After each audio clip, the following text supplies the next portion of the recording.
அனைவருக்கும் அன்பான வணக்கம். இது ஷார்ட் ஸ்டோரி ஸ்மார்ட் சக்சஸ். நான் உங்கள் சண்முகம். வாரந்தோறும் புதன்கிழமை, ஞாயிற்றுக்கிழமை 2 நாள் இந்த வீடியோ யூடியூப்ல டெலிகாஸ்ட் ஆகுது.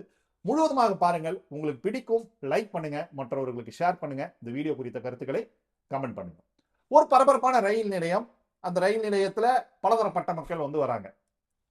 வசதியான மக்களும் வந்து வராங்க, மிடில் கிளாஸ் பீப்புளும் வந்து வராங்க. நிறைய பேர் பிச்சை எடுத்துட்டு இருக்காங்க. அப்படி பிச்சை எடுத்திருக்கக்கூடிய ஒரு நபரை பற்றிய ஒரு கதை தான் நம்ம வந்து இன்னைக்கு வந்து பார்க்க போறோம்.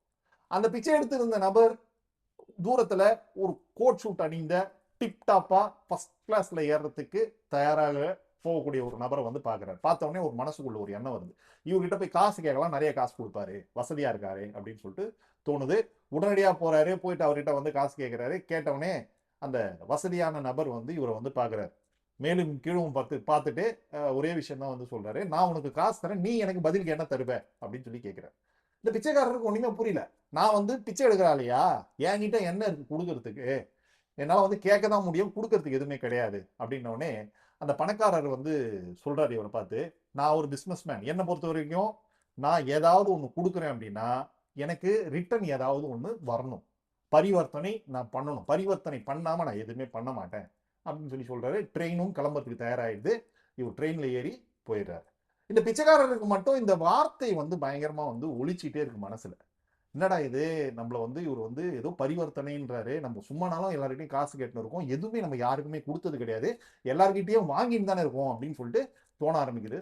தோண ஆன தோண தோணுன உடனே அவர் என்ன பண்றாரு, ஒண்ணுமே புரியாம யோசிச்சுட்டே இருக்காரு. மறுநாள் காலையில திருப்பி அதே ரயில்வே ஸ்டேஷனுக்கு வராரு.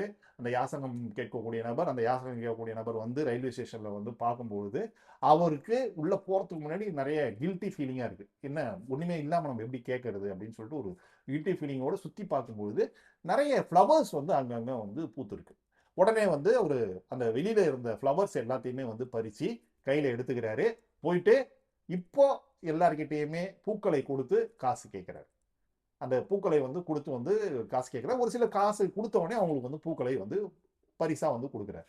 எல்லாருமே ஒரு சிலர் வந்து அவரை வந்து கொடுத்த அந்த பூக்களை வாங்கி சந்தோஷப்படுறாங்க. ஒரு சிலர் அவரை பார்த்து வந்து புன்னகைக்கிறாங்க.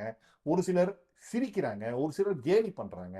இந்த மாதிரி பல விதங்கள் வந்து நடக்குது. ஆனா அவர் எதை பத்தியுமே வந்து கவலைப்படல. அவர் என்ன நினைச்சாரோ அதை வந்து பண்றாரு. ஆனா ஒரு விஷயம் மட்டும் அவருக்கு புரிஞ்சுது. பூக்கள் அதிகமாக இருக்க இருக்க அவருக்கு அதிகமான பணம் கிடைக்குது, அதிகமான யாசகம் கிடைக்குது. ஆனால் பூக்கள் இல்லை அப்படின்னா அவருக்கு யாசகம் கிடைக்கல. அதனால என்ன பண்றாருன்னா தினமும் வந்து வெளியில இருந்து இருக்கக்கூடிய பூக்கள் எல்லாமே, எங்கெங்க பூக்கள் இருக்கோ எல்லா பூக்களையுமே பறித்து எடுத்துட்டு வந்து அதே ரயில்வே ஸ்டேஷன்ல கொடுத்து நிறைய பணத்தை கலெக்ட் பண்ணிக்கிறார்.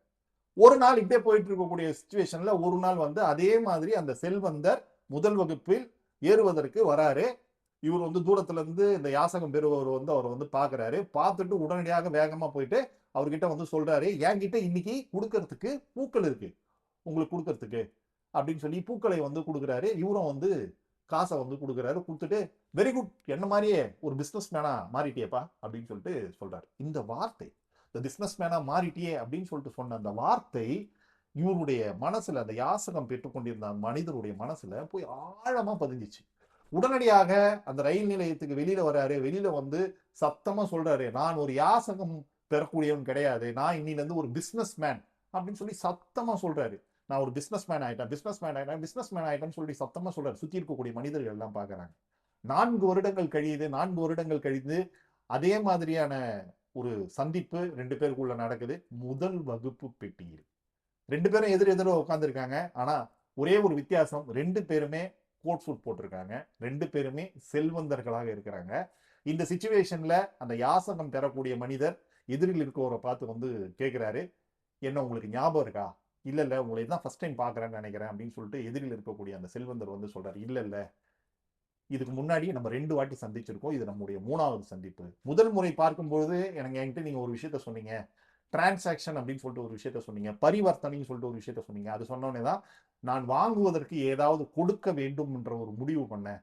அன்னில இருந்து நான் பூக்களை வந்து கொடுக்க ஆரம்பிச்சேன். 2வது வாட்டி பார்க்கும்பொழுது பூக்களை நீங்கள் வாங்கி கொண்டு என்ன மாதிரியே ஒரு பிசினஸ் மேனா மாறிட்டேடா அப்படின்னு சொல்லி சொன்னீங்க.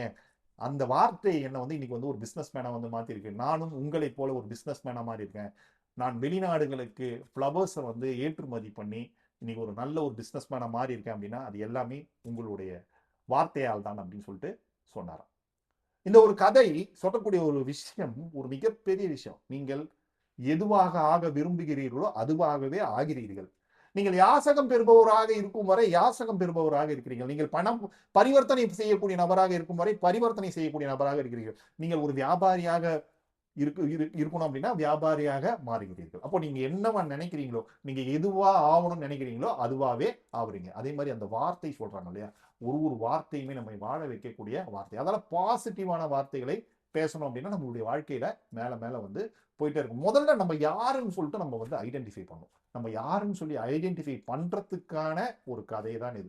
அப்போ இந்த கதையை கேட்கும் பொழுது நீங்க ஒரு விஷயத்த வந்து நீங்க வந்து உங்களுக்குள்ள வந்து டிசைட் பண்ணுங்க. நீங்க யாரு, நீங்க எதுக்காக இதை வந்து கேட்டுட்டு இருக்கீங்க, இதை கேட்டு உங்களுடைய லைஃப்ல நீங்க என்ன மாற்றத்தை கொண்டு வர போறீங்க, நீங்க யாருன்னு சொல்லிட்டு உங்களை நீங்கள் அறிந்து கொள்வதற்காக சொல்லக்கூடிய கதை இது. மீண்டும் அடுத்த வீடியோல சந்திப்போம். நன்றி, வணக்கம்.